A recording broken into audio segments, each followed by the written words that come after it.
Let's start off with James Gunn. So he did an interview on a podcast. He really went because his Creature Commandos he wrote and everything like that is the first start of the DCU. And one of the big things he brought up was the fact that his vision for the DC universe is not Marvel. It's not MCU, which everybody just assumed. It's actually Star Wars. Because he wants to build a wider world that every kind of movie possible can be made within it. And there is not one grand story like we have with the Infinity Stones. Instead, there's a big story going on that eventually will be Justice League. But meanwhile, Superman is fighting Brainiac over here and Batman is fighting Joker over there. And they're just in this big, expansive world. And I think that's more comic book accurate than what Marvel does. Think of his comparison, just to throw this out before I get your opinion, is think of Star Wars. Like, yeah, they're fighting the Empire. But meanwhile, on this side over here, we're seeing the Mandalorian do his thing with Grogu, stuff like that. What are your thoughts on this? Yeah, I think that's brilliant. And for multiple reasons. One of them is people are kind of getting this comic book fatigue, I think, with Marvel. There's just been so much content. They're just getting kind of tired of it a little bit.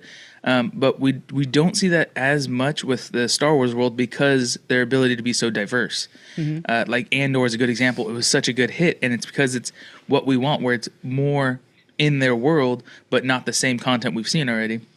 And so by not basing your show on your series or your whatever DCU specifically on superheroes, which would brand everything has to be based on this type of character, you build it on the world as a whole or the universe that you're making, and the characters can change drastically. Like we're seeing in Skeleton Crew is a good example where it's in the same world and it's a lot of fun, but it's a very different vibe than if you were to watch The Mandalorian or Ahsoka or something like that. This is more of like a kid adventure kind of thing. So yeah, I think that's a really good idea, and hopefully it means that they're not competing head-to-head with the MCU, but they have very similar, content that the same audience wants to go see.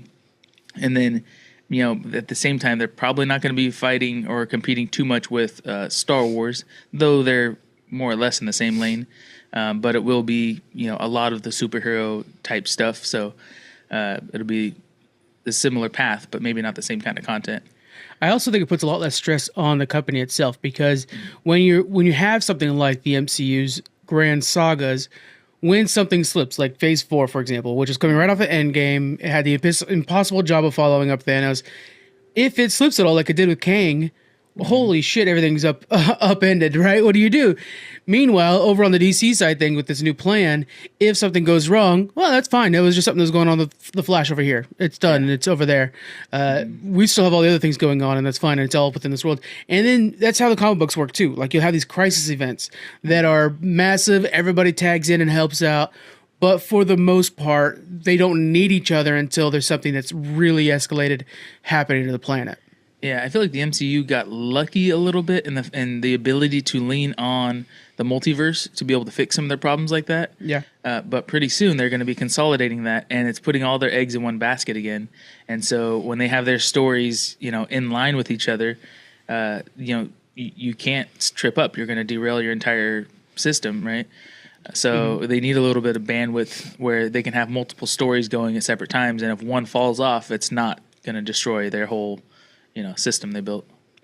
Another thing they got lucky with, and lucky is a tough word because it took a lot of work and it took a lot of vision and a lot of money, but they were the only game in town. So nobody was doing what MCU was doing. So when they were doing it, they were breaking walls every second.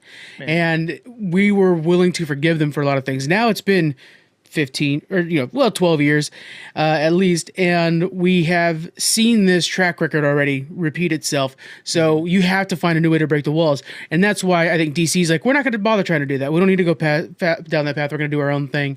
And when you have somebody like James Gunn who is leaning on comic book writers, leaning on community, I think he's poised to be very successful in a way that I didn't think was possible out of DC 4 years ago, when we were still trying to God bless him, Henry Cavill, we were trying to make his Superman still and stuff like that. And it was just kind of like, it's just not taking off like they wanted it to. Yeah. I think DC is going to have a long road ahead of them, but I'm glad they're not just trying to follow the same path as Marvel. Yeah. And hope for the same success that they had, because you can't. It's like capturing lightning in a bottle. It was great point. Or making something go viral. It just has to happen. You can't force it. So. Hopefully their own path is just as successful or more. What DC project are you looking forward to the most? Well, that Green Lantern series, I think is. Yeah. I hope is really good. The whole like kind of buddy cop drama that's going to be grounded on Earth, but with aliens involved and stuff. That sounds good. I like that because I think it's a second chance for Lanterns. And Ryan Reynolds, his Green Lantern movie flopped, and it flopped for good reasons. It was pretty awful. But Green Lantern, the character, deserves so much better than that. The idea deserves so much better than that. And it's one of those things where it's right on the cusp of mainstream. Like, mainstream recognizes Green Lantern. They might not even remember his name. Mm-hmm. But for comic book fans, they know that he is a pinnacle member of the Justice League. He's right outside the trio, the Trinity. And he deserves a lot more props than he gets. And unfortunately, there has not been... Like, Flash has got the Flash TV show, that was fantastic. We got to see it at Fan Expo. But Green Lantern needs something like that. And personally, I think the thing I'm looking forward to the most is Superman. Because I know that Superman is the character you hang the hat on. As long as you nail Superman, you're fine with creating the rest of the DC. Even Batman could go off and on. You know, like, I think Batman, while the most important character for DC overall, as in like generating money off of one character, I think Superman is the one that you have to hang the entire universe on. Because he sets the stage for how bright will this look, where are the shadows, and yeah. So I think that's what I'm looking forward to most, and we're gonna have that coming next year, guys. It's gonna be a crazy year for comic book movies. I hope they don't hang their hat completely on Superman though too, and that they kind of diversify, bring out some of the characters that we weren't super exposed to. You know, like how Iron Man really led the MCU. Well, we don't have to lead with Superman. He's great, and they have a lot of great content to work with. So definitely make Superman movies. But we might find some new character that we didn't recognize that is, you know, their new cornerstone character.